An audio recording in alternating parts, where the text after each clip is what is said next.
final list review from me today, and it is Morgan. Um, Morgan, I'm sorry, I don't know you that well. I'm not sure how long you've been playing, but Morgan has made a 14 order dice British platoon, and he's basing most of his platoon around a core of commandos. So, not entirely without skills in the list making department, I would say. Let's talk you through what he's done. He has some interesting choices. Some of them are maybe less than optimized, but they're really interesting nonetheless. I've seen them being used very well. And the first one is Morgan is bringing a regular second lieutenant with 2 helpers, making it a 3-man team. Now, this is an interesting one. Why would you do this? Because you're spending extra points. You're basically doubling the points for your lieutenant choice, making him regular, right?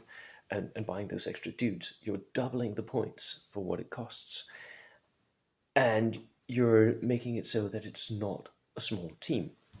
But there is a point to doing this. The lieutenant becomes more survivable. It becomes immune to dying in preparatory bombardment, which is a good idea when you have 2 scenarios at the Danish Nationals that has preparatory bombardment. And finally, is suddenly a 3-man unit with SMGs. All of them get the SMG for free, which means that that's some points saved, actually, and they are a real threat. 6 shots coming out, that's not nothing. So there are reasons why you would want to do this, and I've seen it done very, very successfully. In Spain, people are doing this, I've noticed, more than they do in my meta here. So, and even very, very competitive players are doing this. So I might have to rethink how I use lieutenants depending on how you do, Morgan. Right. Then he has the first commando section, which is a large one. He has brought 8 men, which is the right amount for me for a veteran section. And he's tooled them up. So there are 2 submachine guns and a Vickers Lmg. Is the Lmg worth it? It's 5 shots, so it's basically an MMG.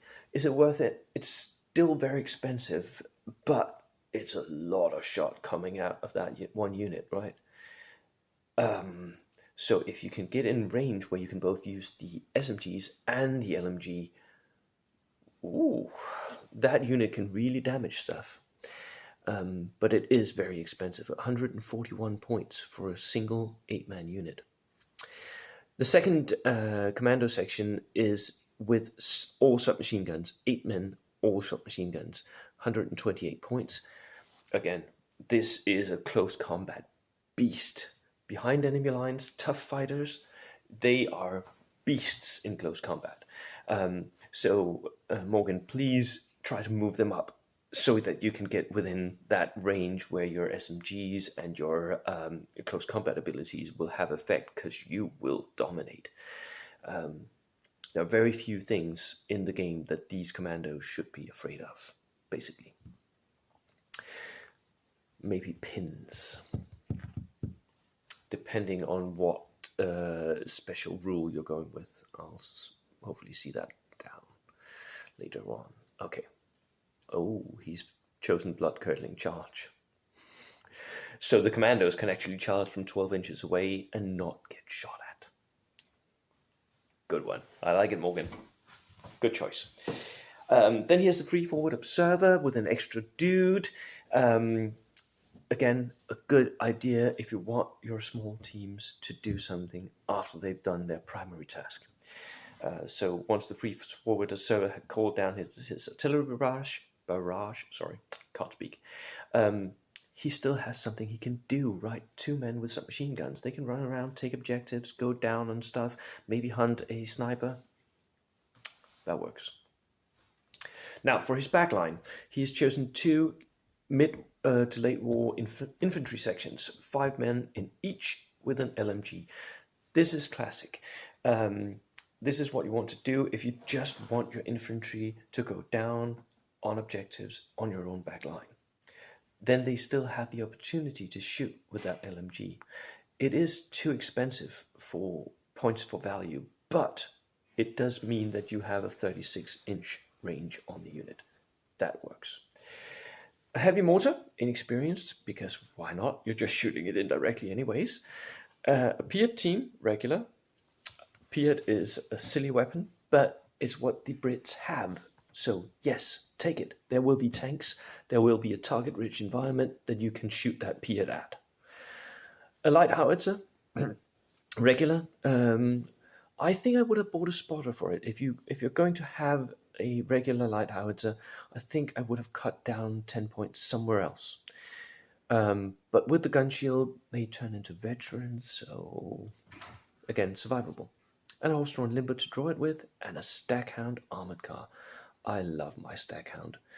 He's even brought it with the pintle-mounted MMG on top, which means that the Stackhound can split fire 3 ways. This is awesome. I love the Stackhound. It's the best armored car in the game. I'm telling you right now. 8+ Reiki, 3-way shots. Yes, it only has a light anti-tank gun. Who cares? Then he has some trucks. He has a 3-ton truck to transport 12 men. I'm guessing some of the commandos might go in that. And a jeep for his Piat. Makes it so that the threat range is larger. Pretty good. And a cruiser tank. The only thing that I'm really in doubt about is this cruiser tank. The cruiser tank costs 135 points. Just points for value. I think you can get better tanks than this. But it does look really nice. And it is a good tank. It's not bad at all. For a light tank, it's pretty good. It has 8+. It's not vulnerable like the Stewards are. Has a light anti-tank gun, a coaxial MMG, and a forward-facing MMG. Morgan, a very nice list. Some very good choices in it. Some very interesting choices. Other places, let's see how you do. Good luck. Cheers.